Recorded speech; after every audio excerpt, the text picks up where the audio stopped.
తిరిగి BCN news కి స్వాగతం.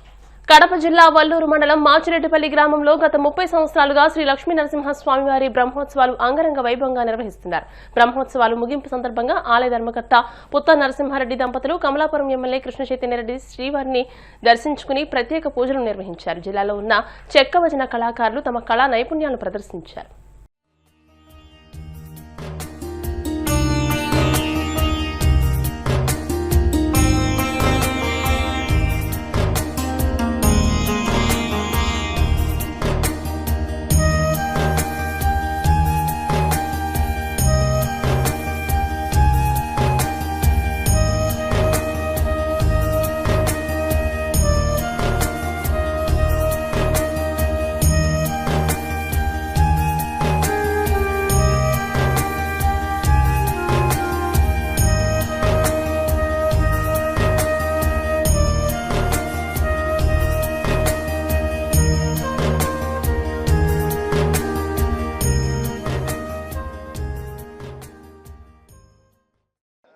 గత 30 సంవత్సరాలుగా ఈ మాచిరెడ్డిపల్లి గ్రామంలో చెక్క భజనల పోటీ బాగా నడుస్తూ ఉంది.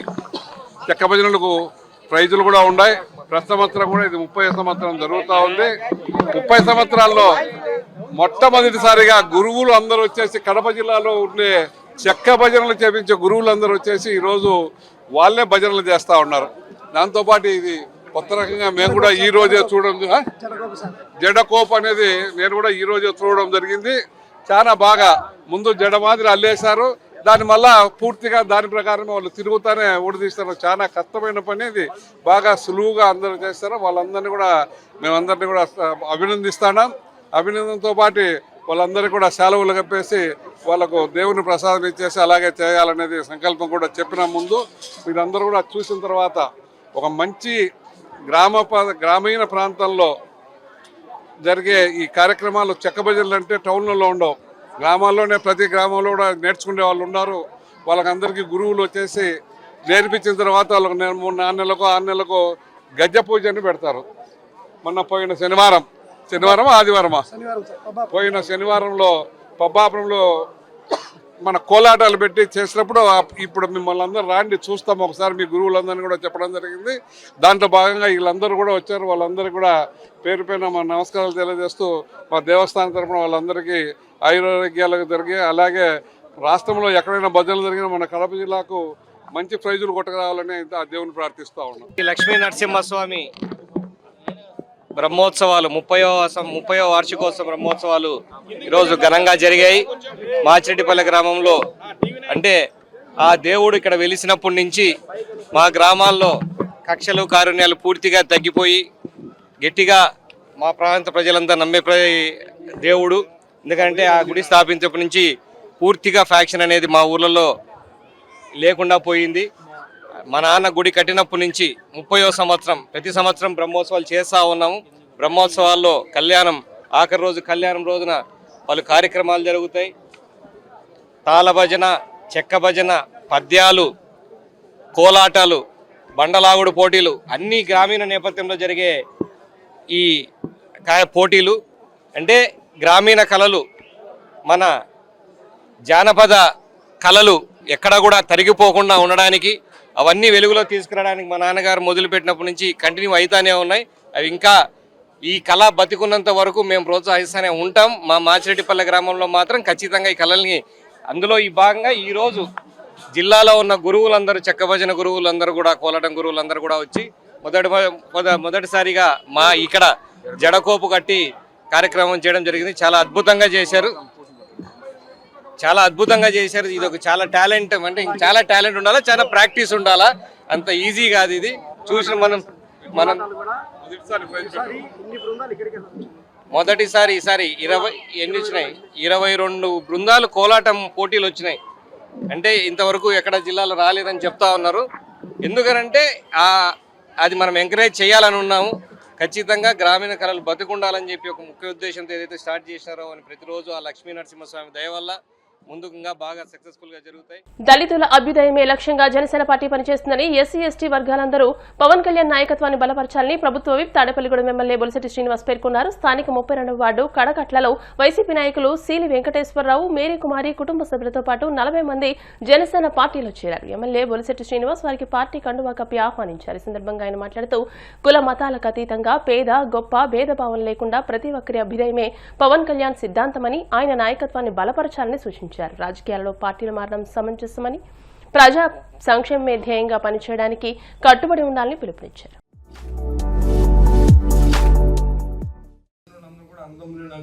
అయినప్పుడు కూడా ఇవాళ పవన్ కళ్యాణ్ దేవుడు ఇతర దేశాల్లో కూడా నేను వెళ్తే నన్ను ఎంత మర్యాదగా చూస్తారంటే ఆయన పేరు చెప్తే ఏ దేశం వెళ్ళినా జనసేన టీం ఉంటుంది. అక్కడ ఏ పని ఎంతో మంది అక్కడ ఉండిపోతే ఆ నిర్భాగ్యుల్ని ఆ డబ్బులతో కూడా ఇక్కడ గురించి తీసుకొచ్చాం.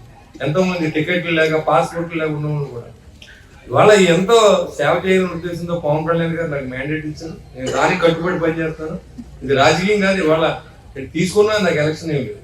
వాళ్ళు వెళ్ళిపోమని ఎవరిని అనట్లేదు. వచ్చిన వాళ్ళు ఎవరైనా ఉంటే కాంట్రవర్సీస్ లేకుండా, అక్కడ వాటిలో ఇబ్బందులు లేకుండా అందరూ కలిసి కలుపుకుని వెళ్ళి మనస్తత్వం ఉండాలి.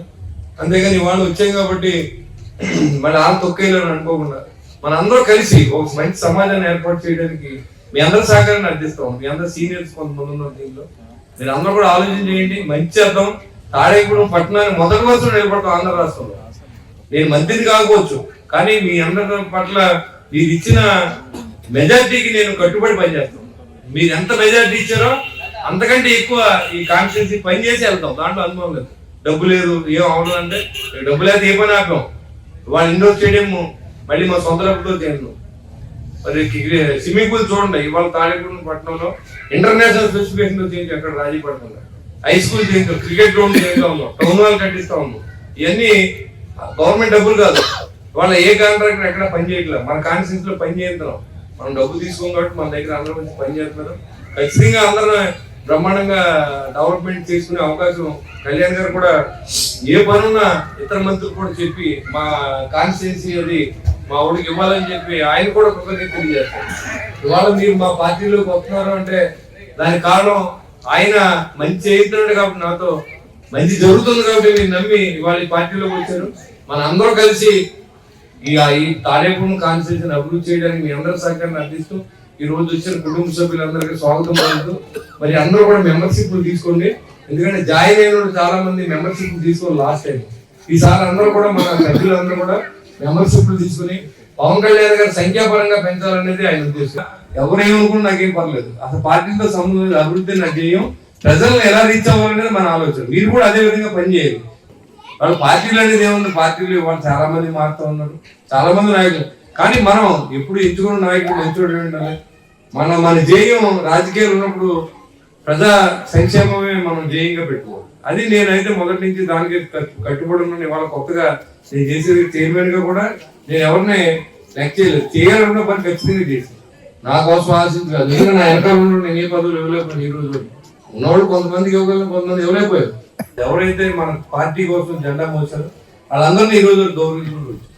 ఖచ్చితంగా మీకు కూడా మంత్రులు వస్తాయి. నేను అనేది ఏంటంటే పార్టీ మారినంత వరకు ఉపయోగం ఉంది. మనం మానసికంగా స్టాండర్డ్ గా ఉండాలి. తిరుపతిలోని కపిలతీర్థం నుంచి అలిపిరి వెళ్లే రోడ్లో వాకర్స్ రాస్తారోకోకు దిగారు. వాకర్స్ రాస్తారోకోతో భక్తుల కార్లు, ఇతర వాహనాలు ఆగిపోయాయి. అయితే వాకర్స్ తీరుపై శ్రీవారి భక్తులు ఆగ్రహం వ్యక్తం చేశారు. అలిపిరి రోడ్లోని దివ్యరామంలో వాకింగ్ చేసేవారు నెలకు 100 రూపాయలు కట్టాలని అటవీ శాఖ నిర్ణయించింది. ప్రవేశ రుసుము చెల్లించిన వారిని అనుమతిస్తూ చెల్లించని వారిని దివ్యరామంలోకి నగర వనానికి అధికారులు అనుమతించలేదు. ఈ క్రమంలో రోడ్డుపై బైఠాయించి వాకర్స్ ఆందోళన నిర్వహించారు. దీంతో సుమారు కిలోమీటర్ మేర వాహనాలు ఆగిపోయాయి. తిరుమలకు రాకపోకలు సాగించే భక్తులకు ఇబ్బందిగా మారడంతో భక్తులు ఆగ్రహం వ్యక్తం చేశారు. ఈ రోజు గత 3 నెలల నుంచి పార్కింగ్ ఫీజు వద్దని చెప్పి అనేక సందర్భాలుగా దివ్యారామం డిఈఓ గారికి డిఎఫ్ఓ గారికి చెప్పడం జరిగింది. డిఎఫ్ఓ గారు మీకు కట్టాల్సిన అవసరం లేదు అని చెప్పినాడు. చెప్పిన తర్వాత కూడా ఈ రోజు నుంచి మొత్తం మీరు డబ్బులు చెల్లిస్తేనే లోపలికి పంపిస్తాం, లేకపోతే లేదు అని చెప్తే మేమంతా కూడా వాకర్స్ అసోసియేషన్ గా ఇక్కడ దానికి వ్యతిరేకంగా నిరసన కార్యక్రమాన్ని చేయడం అనేది జరుగుతా ఉంది. ఇది చాలా దుర్మార్గమైనటువంటి విషయం. ఎందుకంటే నడకకు కూడా ఈ రోజు డబ్బులు అడుగుతున్నటువంటి పరిస్థితి ఉంది. కానీ డిఎఫ్ఓ గారికి తెలియకుండానే డిఎఫ్ఓ గారు అనుమతితోనే ఇక్కడ పార్కింగ్ ఫీజు వసూలు చేస్తా ఉన్నారు. దానికి లక్షల రూపాయలు ఇక్కడ ఉన్నటువంటి ప్రైవేట్ హోటల్ దగ్గర నుంచి అంత దగ్గర నుంచి కూడా డబ్బులు వసూలు చేస్తున్నారు. ఒక బండికి వచ్చి ఒక రోజు నైట్కి వచ్చి ఒక్కొక్క 2 వీలర్ కింద అని చెప్పి 4 వీలర్ కింద అని చెప్పి వసూలు చేస్తా ఉన్నాడు. 500 రూపాయల నుంచి 1000 రూపాయల దాకా ఇట్లా నెలకు వచ్చి దాదాపు దీని నుంచే 1.5 లక్ష రూపాయల దాకా పైకి వస్తా ఉంది. కానీ వాకర్స్ గా ఇక్కడ ఉన్నటువంటి వాళ్ళు 200 మంది పైచులకు వాకర్స్ వెళ్తా ఉన్నారు. 200 నుంచి 20,000 రూపాయల కంటే ఎక్కువ రాదు. కానీ తిరుపతి యొక్క ఆరోగ్యాన్ని, తిరుపతి యొక్క నడకను ఈ రోజు కాపాడడానికి ఇక్కడ ఉన్నటువంటి వచ్చే వాళ్ళంతా కూడా మిడిల్ క్లాస్ వాళ్ళు, బ్యాంక్ ఎంప్లాయీస్ దగ్గర నుంచి అనేక రకాలైనటువంటి సెక్షన్స్ అంతా ఇక్కడికి వచ్చి వాకర్స్ వాకింగ్ చేసుకోవడం అనేది జరుగుతా ఉంది. అట్లాంటి దాన్ని ఈ రోజు అడ్డుకోవడం అనేది చాలా దుర్మార్గమైనటువంటి. ఈ సమస్య పరిష్కారం అయ్యేంత వరకు ఇక్కడి నుంచి లేయకూడదని చెప్పినని వాకర్స్ డిమాండ్ చేస్తారు. కాబట్టి ఈ సమస్యను పరిష్కారం చేయాలని కోరుతాం. వార్తలు ముగించే ముందు ముఖ్యాంశాలు మరోసారి. పోడూరు, పాలకొల్లు మండలాల్లో R&B రోడ్డు నిర్మాణ పనులకు శంకుస్థాపన చేసిన మంత్రి నిమ్మల. సంక్షేమంతో పాటు అభివృద్ధి జరిగితేనే ప్రజలకు మనుగడ ఉంటుందని వ్యాఖ్య.